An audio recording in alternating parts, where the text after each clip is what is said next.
Il est interdit de se taire dans 2 cas. Premier cas, c'est quand mon silence porte atteinte à l'honneur de Dieu. Dans une conversation où je suis clairement placé comme catholique, comme celui qui défend la position de l'Église, tout le monde est au courant autour de moi, et tout le monde parle de l'avortement ou de l'euthanasie, et voilà, ça discute à bâton rompu. Moi, je dis rien, j'ai le droit de rien dire. Mais à un moment, on se tourne vers moi et on me dit, mais toi, t'es catholique, est-ce que t'es d'accord avec ce qu'on vient de dire?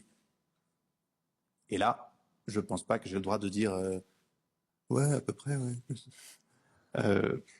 Parce que là, c'est pour eux, vous venez quand même de, en gros, faire croire à des gens que le contenu de la Bible, le contenu de l'Évangile, l'amour de la vie, l'amour de Jésus, quelque chose que vous portez, eh ben vous n'avez pas pu l'assumer. Donc je dis pas qu'il faut le marquer sur votre front, avoir une pancarte, mais je pense que si, comme chrétien et comme croyant, on vous interpelle en tant que croyant, et j'insiste sur celle-là, pour savoir quel est votre avis comme croyant sur ce point, et que vous dites ouais non mais je sais pas trop, vous donnez une image de la foi, de Dieu et de votre foi qui est pas folle. Donc là c'est l'honneur de Dieu qui est en cause.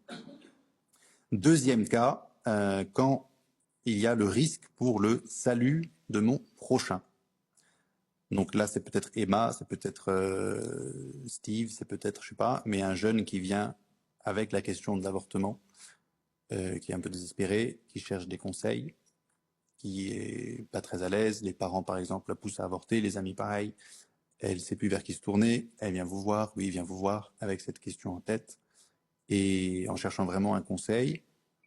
Et là, si vous vous dites, bon, bah, c'est trop dur à porter, elle pourra pas l'entendre, c'est quand même compliqué, ça va faire plein de discussions, bah, je dis rien, ou j'essaie juste d'être l'ami, mais qui va pas oser dire, bah, écoute, moi, je pense que tu devrais pas le faire.